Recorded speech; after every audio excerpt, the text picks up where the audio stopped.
Eto na po, video recording po ng kung anong gagawin after ng setup. Una, pupunta ka sa WhatsApp. Tapos, ilalagay mo yung number. Yung phone number po dapat ay hindi po siya registered sa WhatsApp.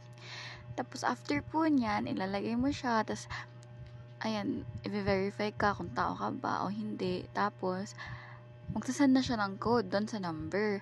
So, ang gagawin mo po is i-chat mo po yung tao nagbigay sa'yo ng number o may-ari ng number o kung ano man, kung nasa iyo man yung number, titignan mo po yung code na binigay sa inyo ng WhatsApp.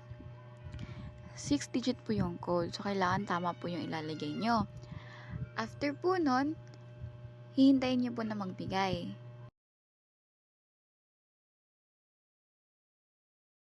Tapos po, kung nabigay niya na po yung code, ilalagay niyo po doon. Tapos, dapat tama yung code na ilalagay niyo. After po niyan, gagawan niyo na siya ng account. Yung ilalagay niyo po sa business name is kahit anong words lang na, mga 3-letter words, ganun po. Tapos, pipiliin niyo po yung automotive.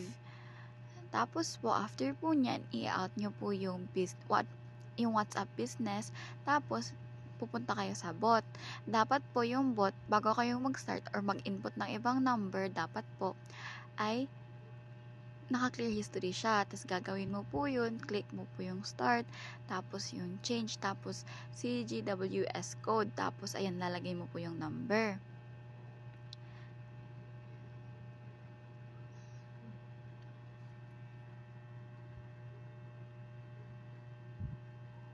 Ayan po, nag-try later po siya. So, ang gagawin po natin is i-turn on natin ang VPN para po maging mas malakas yung internet natin.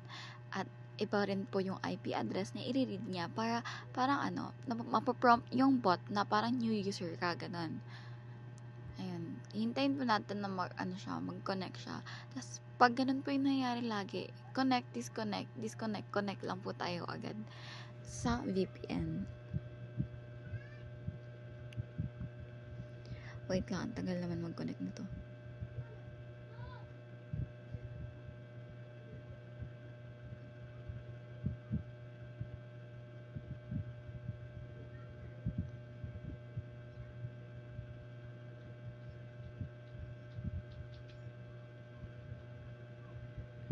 Ayan, dahil connected na tayo sa VPN, itatry na po ulit natin. So, again, dapat po naka-clear history para ma-prompt yung bot na new user ka.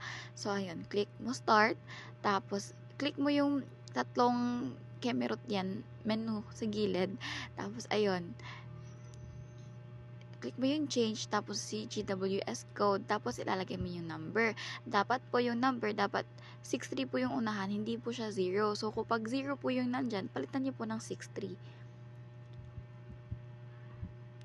Tapos, after nyan, in progress na siya, i-wait nyo lang po yung code. Magpa-pop up po yan sa taas kung dumating na po yung code. Kaya wait nyo lang po saglit. Siguro mga 1 to 2 minutes. Yan. Darating na. Ayun, dapating na siya. Andiyan na siya. Pwede mo po siya i-click para po mapunta ka dun sa app. Tapos makita mo yung code. Or, may times po na nagpa-pop up lang siya sa notification. Ayan, na-click na. Tapos wala pa yung code, hindi pa siya napakita. Wait muna natin.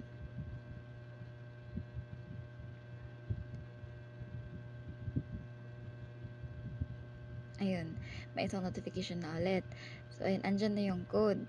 Pipindutin mo po, i-memorize mo po yung code para po hindi ka magkamali sa paglagay. Tapos, replyan mo yung may in progress na yan para po mag-go through. Kasi pag hindi mo na-replyan, hindi talaga magre-reply yung bot sa'yo. Kasi kailangan mo siyang replyan para maano niya na yung code na yan is para sa number na yan. Okay, after po masend ng code, ayan, success na po yung and repeat nyo lang po yung process palagi pag may bagong number kayong i-encode. Salamat po!